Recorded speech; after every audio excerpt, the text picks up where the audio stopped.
Now, Sri Lanka continues to arrest and detain suspects without minimal safeguards. That's according to Amnesty International. A new report out says the government is still carrying out practices from the civil war that ended in 2009. Well, the report says torture, disappearances and extrajudicial killings are continuing. Amnesty says new detainees are being denied access to lawyers for weeks in some cases.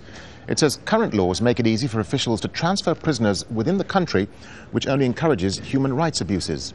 Amnesty also says the lack of accountability for alleged war crimes committed by Sri Lankan troops has created a sense of impunity among security forces. Well, Professor Rajiva Wijesinha is a Sri Lankan MP. He's an advisor to the Sri Lankan President on reconciliation. He joins me on the phone from Colombo.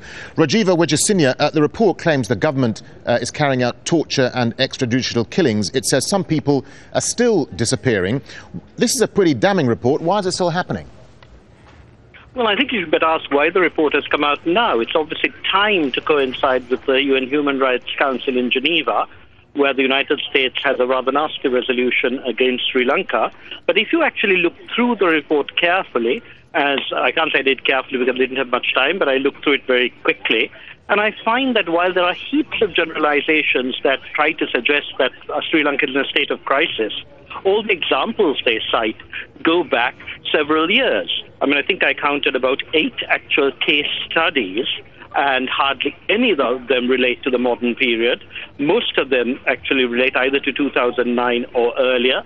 There are great generalizations like all the attacks on Tamils, because in an attempt actually to create racial tension, whereas I think of the 8 studies, 2 are... Yes, but I mean, I would say that 2009 is still pretty recent. I mean, the report, we're not here questioning the timing of the report. We're asking you questions about the content and the substance. I mean, the issue of war crimes... The issue of war crimes against Sri Lankan troops won't go away. Why have no officials been held accountable? That context is very clearly an effort to create tensions about what happened in the past in an attempt to influence the present. I think you better read the report carefully, as I think anyone should do. It's a bit like the Human Rights Watch report that talked about indiscriminate attacks on civilians and then had a report that mentioned only one instance.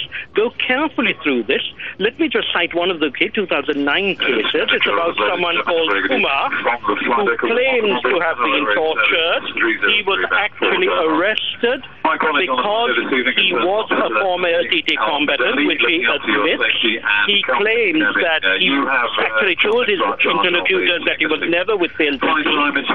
If you look into the details... Okay, Mr. Wijesinha, we're going to have to leave it there because we're getting some audio interference on this side. Rajiva Wijesinha, thank you very much for talking to Al Jazeera. You didn't. Okay, but thank you.